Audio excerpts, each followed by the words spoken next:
I believe that education is empowering any girl and any woman in any part of the world to stand for their rights and to seek their basic humanitarian rights. Welcome to Global Dispatches, a podcast for the foreign policy and global development communities and anyone who wants a deeper understanding of what is driving events in the world today. I'm your host, Mark Leon Goldberg. I am a veteran international affairs journalist and the editor of UN Dispatch. Enjoy the show.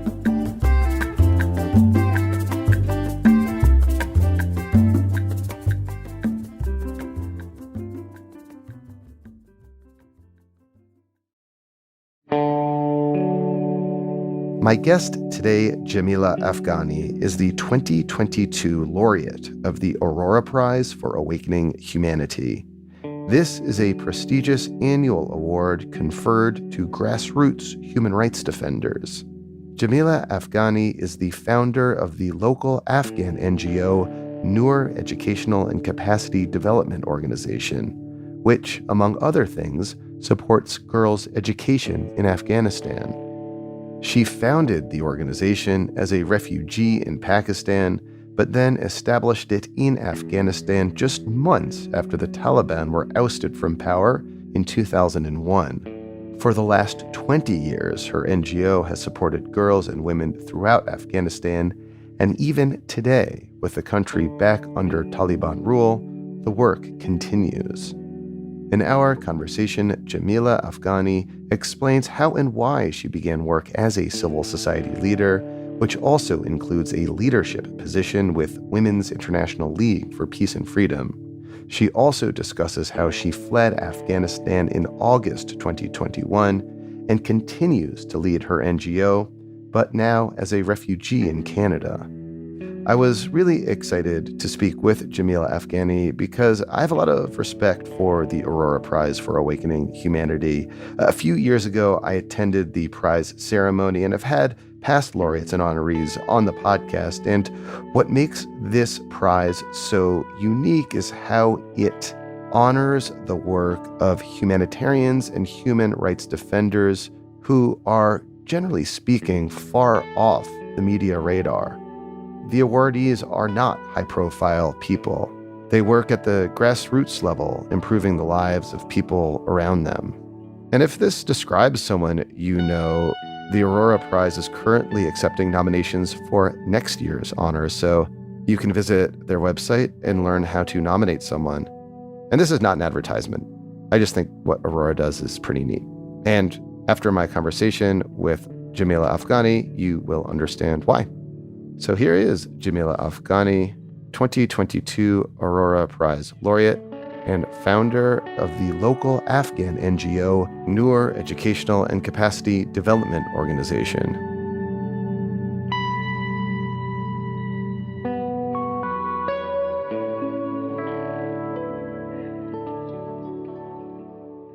First of all, congratulations on winning the Aurora Prize. That's a very big deal. Thank you very much. It is an honor to be recognized as a Aurora laureate for the year 2022. When my country, my people are suffering a lot with the current political changes in Afghanistan, it was also a big recognition for my people, for girls and women of Afghanistan, not only for me as a person or as an individual. So part of winning the Aurora Prize includes getting a large sum of money that you're able to pass on to other entities. Have you decided what you will do with that prize money? Of course, that money will go for the cause of humanitarian and education.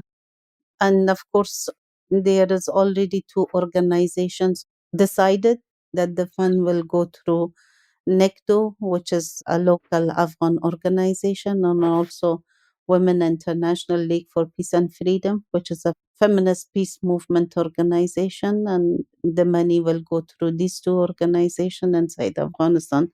But still, we are working how to best utilize this funding as a seed funding in order to build upon it or to make it more extended to larger beneficiaries inside Afghanistan. So you have been working at the intersection of women's rights, women's education, and peace building for a very long time. I'd love to learn the origin story back in 2000 of how you started the Noor Educational and Capacity Development Organization, NECDO. When I was a student of international relation in Peshawar University, that time was the time that Taliban first governing period, and at the same time there was high drought in Afghanistan, and lots of people were migrating to Pakistan because of the Taliban regime and their anti-women policies. Lots of women were coming for education to Pakistan. That time when I was a student with a group of friends, we came together and we formed Noor Education Center. We wanted to spread the light of education, as Noor means light in Arabic and also in Dari in our language. And we started this initiative when I was a refugee living in Pakistan. Since then, I have remained actively engaged on women's rights issues, especially in education, and why education was most important element in my work, because I feel it's essence of my life. I belong in a rich but a very conservative family. My father never allowed his daughters to go to school, and also my brother were studying into secondary school, not more, because he had money and they considered that is enough for a person to have money, and education was not important. So, can I ask, if education wasn't important, how did you end up at a university in Peshawar? I have physical disability. When I was young, I was not able to play with children outside. Most of the time I was sick. Most of the time, like, I was feeling lonely. So one of my doctor advised my father to enroll me in school. And when I got into a school, my world was changed, and I was always busy with my color pencils, with my books, and I got very much interested in my studies. And when I was getting a higher score in my class comparatively to the other student, I attract a lot of attention from my teachers, my principals. Then my father, when I was a bit grown up at the grade fifth or sixth, like, my father was saying that you should not continue your education because now you're growing up. But I was requesting my father, just 1 year more, just 1 year more. And this way, I completed the school in Kabul. Then I was migrated to Pakistan because of the Russian invasion in Afghanistan. We migrated to Pakistan, and then I continue my education in Pakistan. Although there was big challenges, but thank God I could continue my education, and I got my double masters from Peshawar University. And then I realized that my disability was changed to a power for me. And that's why I always try to work for education. I believe that education is empowering any girl and any woman in any part of the world to stand for their rights and to seek their basic humanitarian rights. So, how soon after the fall of the Taliban in 2001 did you return to Afghanistan and establish the Noor Educational and Capacity Development Organization on the ground in Afghanistan, your home country? It was, I think, a month of June 2001 when I went back physically to Kabul, and we started our program there. Still, we are working. So I was a few other women. We were the first group that we went back to Afghanistan and start our work there. And what sort of work were you doing back then, right after the Taliban regime had fallen just a few months earlier?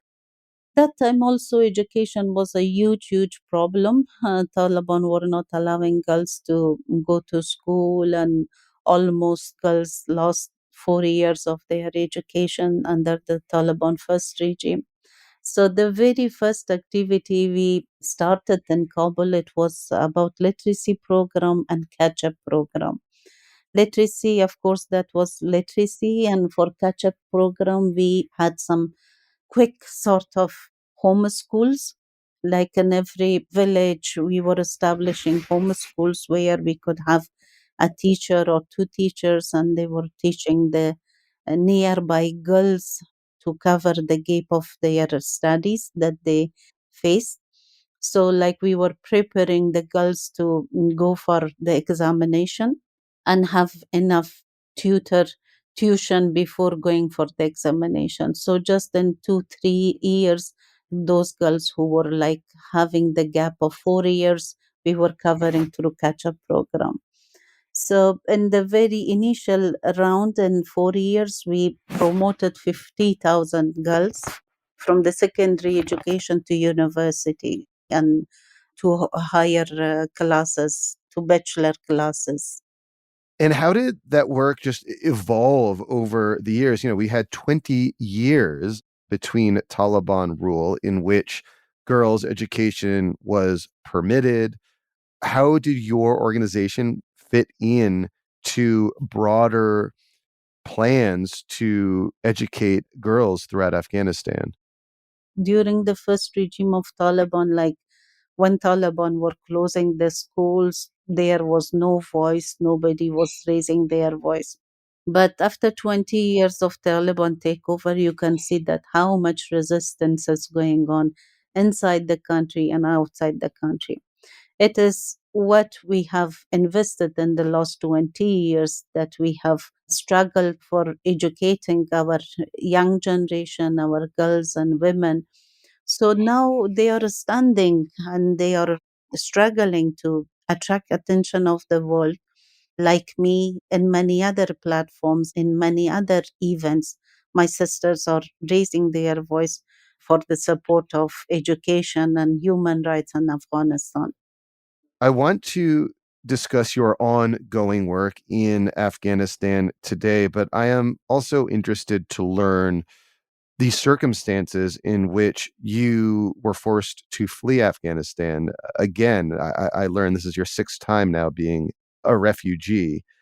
In August of 2021, what happened and how were you able to get out?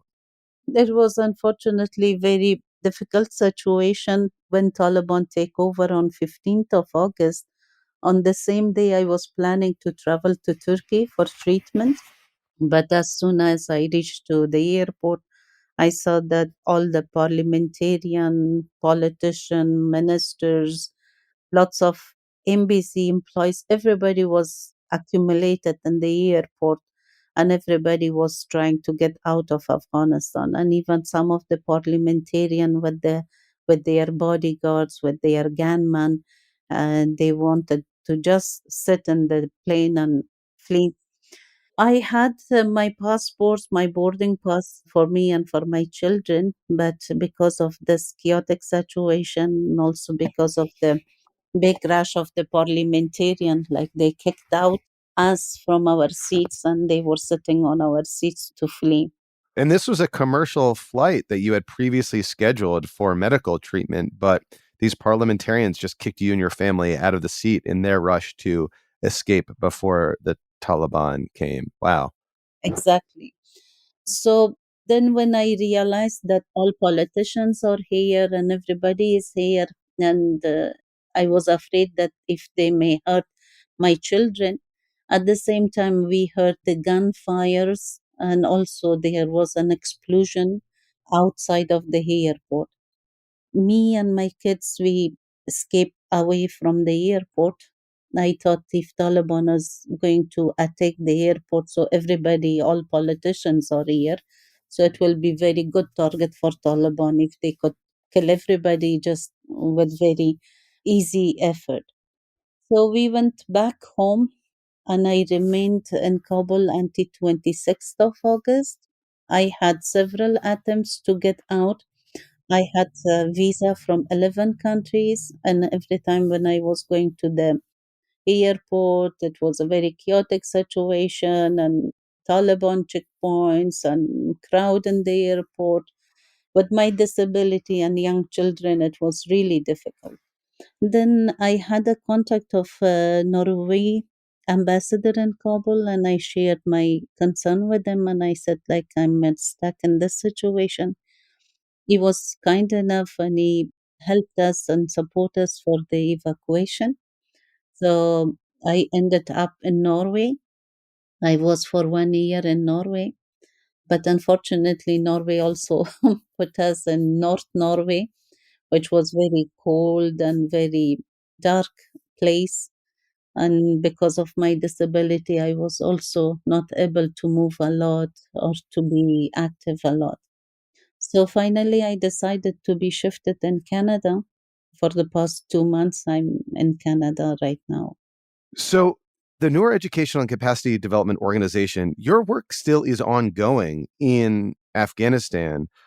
What is the nature of the work today, given that the Taliban have banned girls from accessing education above a certain grade? We are doing some capacity building for women and girls, and we have financial and food support from WFP for the vulnerable family and community in different districts and in different provinces. And thousands of people are benefiting from this project. Beside NECDO, I'm working with WILF Afghanistan, and through WILF Afghanistan, we are providing psychosocial support for the victims of domestic violence, for those women who have lost their jobs, their identity, their social and political involvement after the fall of Kabul, and they are suffering a huge amount of stress and anxiety. And this is the Women International League for Peace and Freedom. Yeah, this is the part of Afghanistan section that we are working. We are also a women support membership organization. We have our members across the country, around 10,000 members we have, and we are engaged in different activities such as community mobilization, financial support for women led businesses, for women led NGOs. We are providing that coordination and support. So it's my understanding, and please correct me if I'm wrong, that while the Taliban have banned girls' education above a certain grade level, there are still private organizations like yours and a few others that are nonetheless still serving the educational needs of Afghan women. Is that correct? Of course, yes, this is one of the main activity that we are doing. We are having hundreds of homeschools currently going on around the country. We have 2,000 female teachers as a part of our membership groups, and all of them are working in their homes, in their neighborhood. They have established the homeschool type of activity, and we are providing like tuition type of activity. It's not full school, like those subjects which are difficult, like mathematics and science subjects and other subjects, like we are working with the girls to not remain behind. And we are hopeful as soon as the schools are reopened, so they will be able to fit in to the higher classes to be ready to continue their studies and to not suffer much loss. So this is what we are doing, and it's going all around the country. Do you have any expectations, however, that the Taliban will indeed reverse this decision and allow girls to go to school formally? To be honest, Taliban are like, I cannot trust them. When I met Amir Khan Motaki and his delegation in Oslo, This is a Taliban leader. the Taliban leader, he is acting foreign minister, and there was a meeting in Norway, and I was attending on behalf of Afghan women in that meeting.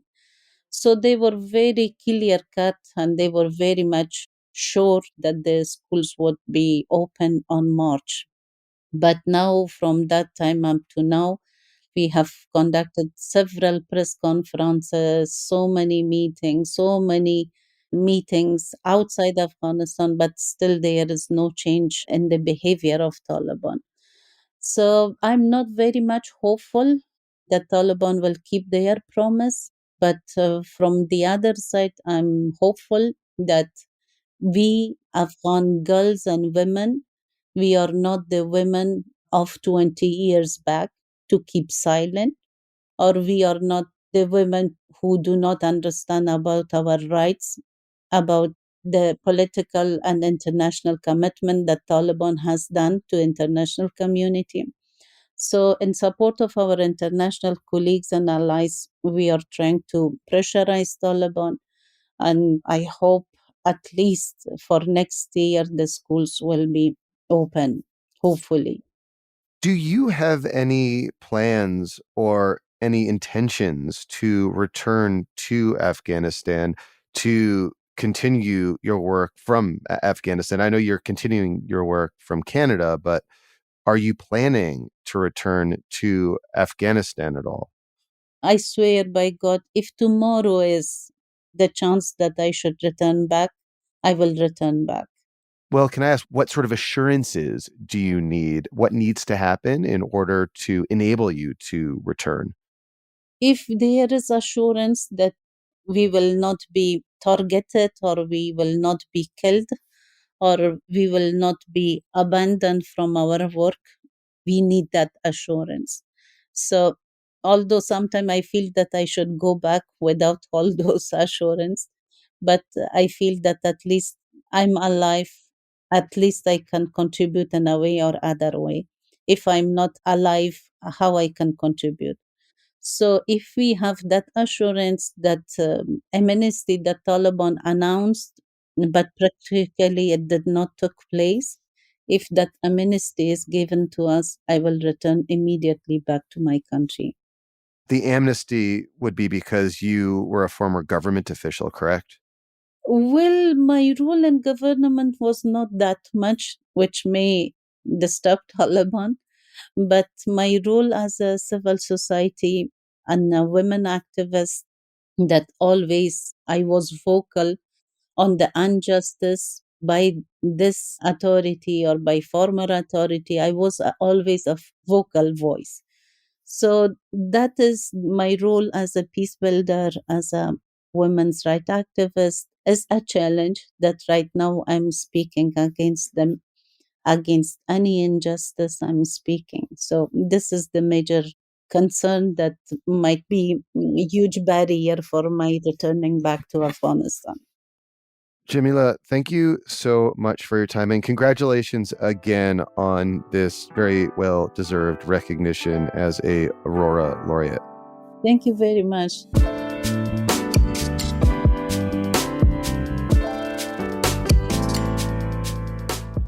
Thank you for listening to Global Dispatches. Our show is produced by me, Mark Leon Goldberg, and edited and mixed by Levi Sharp. If you have any questions or comments, please email us using the contact button on globaldispatchespodcast.com or hit me up on Twitter at Mark L. Goldberg.